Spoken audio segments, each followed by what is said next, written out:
Welcome, saber enthusiasts. My name is Nick Nitro, and I am the Lord of the Crucible. Today, we are going to conduct our review of the Ultrasabers Apprentice V5. Now, if you saw my unboxing video, I called this wrong. I called this the Initiate V5. This is actually the Apprentice V5.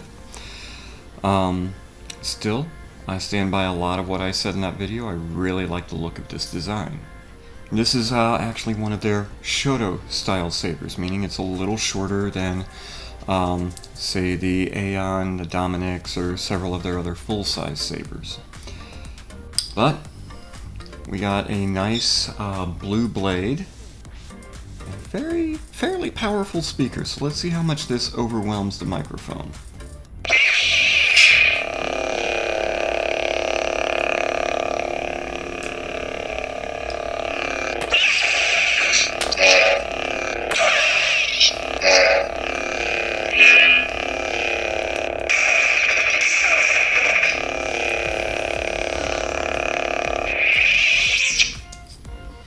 Now this looks like we actually have the Obsidian Lite package, which means all we get is one color.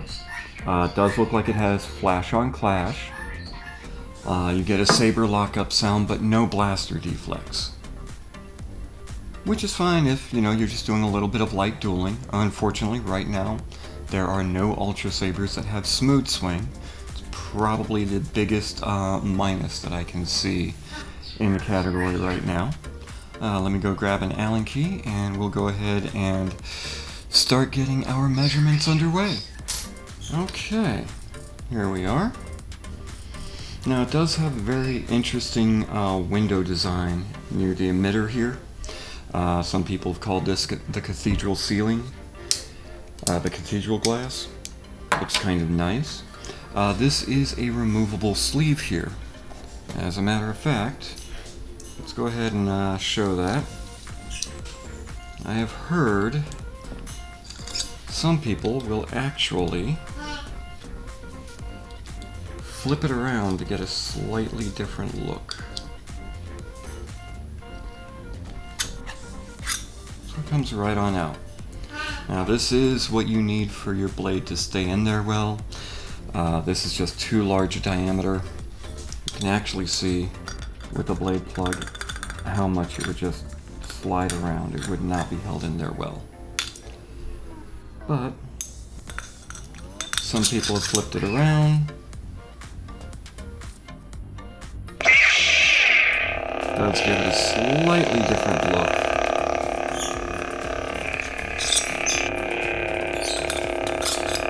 I think I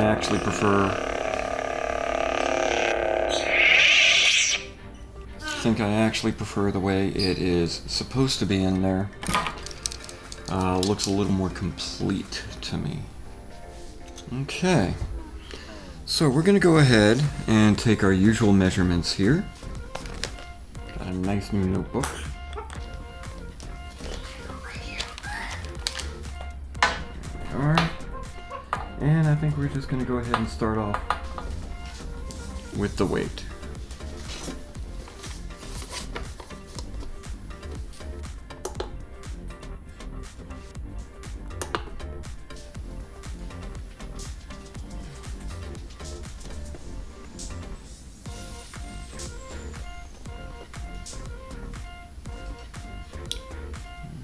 Okay.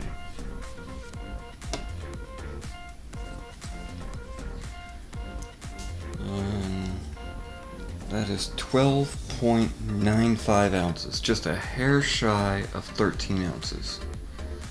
So not bad. Not excessively heavy. Just enough weight to provide a degree of feedback for you. Next we have the overall length, which is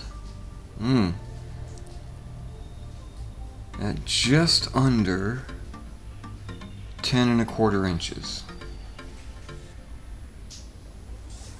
Yeah.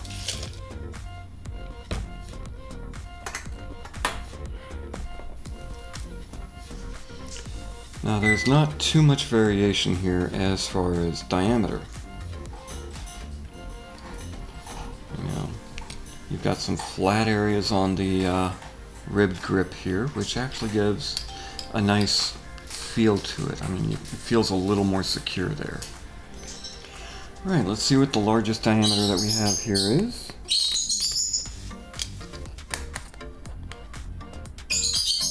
And let's see, we've got,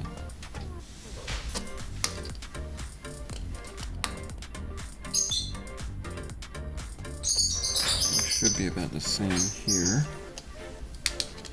Looks like that's going to be fairly much. Yeah. The largest is overall all of these smooth sections here. Right here and here, a little bit up here. These are all about 1.47 inches in diameter.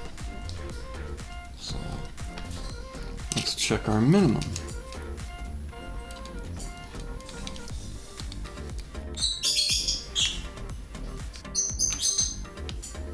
In between the grooves here. Not a lot of difference. Oh, there we go.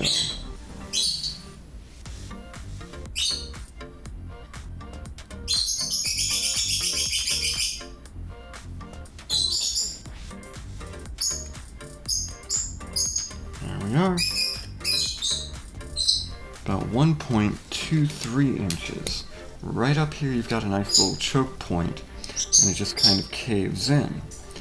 Now by itself, going from each of these smooth sections here, you should get something like 1¼ inches. But since there are 3 windows all the way around here, it actually measures from a smooth side to a recessed area. So it works out to be about 1.23 inches. Not a whole lot of difference, but it gives you a nice grip area if you like to grip high like I do. So that's kind of nice. Now this has turned out to be one of the more interesting developments with my measurements that I've been dealing with lately, is the blade socket depth. And that's mostly because of the blade retention screw here. Now you can see this one is set really high compared to some of the other sabers that I've got. I'm telling them, it's okay.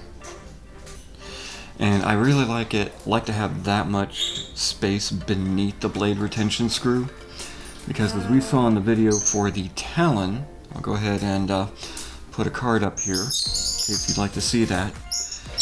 The blade retention screw was so close to the top of the LED that there was really nothing to leverage the blade in place, and so it just kind of ripped right out of the saber. So this looks like it's going to be a lot better. Let's see what our total depth is. Okay, so our overall socket depth is about 2.69 inches. Which is not bad. Gonna have to get creative on how to measure this one. I think I got an idea. There we are. That will give us a measuring point. And at the blade retention screw, it is 1.36 inches. Okay, our next measurement is going to be the interior diameter of the blade socket. We want to make certain it's large enough that the blade fits in there without any issues. And this is just over 1 inch in diameter, which is exactly what we want. Yeah. Okay. Now, let's go ahead and double check the blade itself. We already know it fits in there, so I'm fairly confident it's going to be just under 1 inch, which it actually is. It's about 0.994 inches. So that's going to be good. Alright, this out of the way here.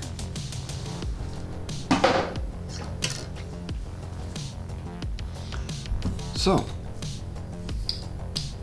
like I was saying, I actually like the design here. It's very nice looking, it's got a good feel to it in my opinion. So, typically our next video would be to take this right out into the Crucible and start whacking away, which will be coming soon. But Christmas just recently passed by. I'm gonna go ahead and shoot a reveal video, not a total unboxing, you know. It was Christmas, had to open it up in front of the family, so I get to show you what I got, and then we'll get around to starting to test everything. So until then, my name is Nick Nitro, and I will see you in the Crucible.